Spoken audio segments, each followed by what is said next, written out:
Senate से state bank तरमीमी bill की मंजूरी पर तनकीद। यूसुफ रजा गिलानी ने बतौर अपोजिशन लीडर अपना इस्तीफा क़यादत को भिजवा दिया। चेयरमैन सेनेट पर जानिबदारी का इल्ज़ाम, किसी का तरफदार नहीं, ऐवान गैर जानिबदारी से चला रहा हूँ। चेयरमैन सेनेट की वजाहत। चेयरमैन पीपी का सेनेट में अपोजिशन लीडर यूसुफ रजा गिलानी का इस्तीफा कबूल करने से इनकार।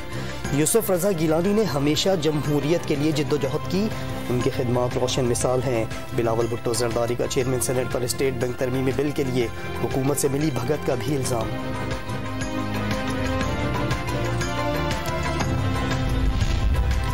शुक्रिया यूसुफ रजा गिलानी, गैर हाजिरी तरमीमी बिल की मंजूरी का सबब बनी। कायद ऐवान वसीम शहजाद का जवाबी वार। अपोजिशन के सेनेटर्स बिलावल भुट्टो जरदारी और आसिफ जरदारी के कहने पर गैर हाजिर रहे, इस्तीफा तो उनका बनता है। फवाद चौधरी का दावा।